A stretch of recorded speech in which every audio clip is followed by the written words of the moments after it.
Welcome to this video presentation here at Mac 1 Cars. My name's Neil, and here we have the Mini Hatchback on a 64 plate. I'm going to start off firstly by showing you around the outside of the car, and then we'll hop in and run through some of the controls on the inside of it. From the outside, you can see it's a 3-door car with alloy wheels. We're going to start off inside the boot area of the vehicle. First of all, as we approach the back of the car, you can see we have reversing sensors, plenty of boot space as well, along with that 60/40 split folding rear seat, should you wish to increase this space even further. Also, this tray section will fold up to increase that space yet again. Okay, so we're just going to work our way back around to the front of the car, and then we'll hop in, and as I mentioned, we'll run through some controls from there. Now that we've done a full circle of it though, you can see it's in excellent condition the whole way around. Just briefly before we climb in, I think it's well worth seeing the interior from this exterior point of view. There's plenty to run through on the dashboard, so let's hop in and we'll do that now. Okay, now that we're inside the car, we're going to start with the dials. On the left-hand side, we have the rev counter, we have the speedometer in the center, and the fuel gauge on the right-hand side.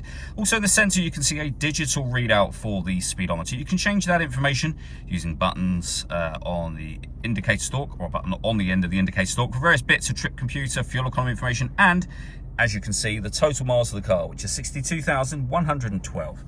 If we back out to the steering wheel next, we have our cruise control, speed limiter, phone and stereo controls. Into the center, the main screen for your stereo. So the menu button will take you to your main menu. You can then use this dial to control, for example, vehicle information. You could go to your radio, push the dial in.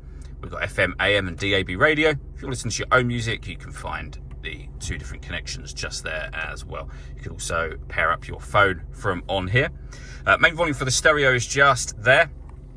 Below that, we have got our dual zone climate control. You can adjust the passenger and the driver temperature. You can increase and decrease the fan speed. You can determine where you'd like the air distributed once it enters the car. Air conditioning is then off or back on again from here, or just hit auto. The car will then take full control for you to maintain the temperatures that you've asked for.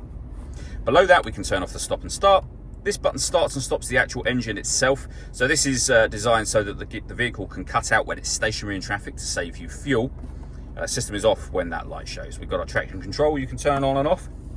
12-volt charging socket, USB and auxiliary inputs, some storage back here, 2 cup holders, and then the gear lever for your. All that leaves me to say is thank you for taking the time to watch this video. If you'd like to come and see the car for yourself and have a test drive, please feel free to give me a call here at Mac 1 Cars. I'd love to hear from you soon. All that leaves me to say is thank you for taking the time to watch this video. If you'd like to come and see the car for yourself and have a test drive, please feel free to give us a call here at Mac 1 Cars. We'd love to hear from you soon.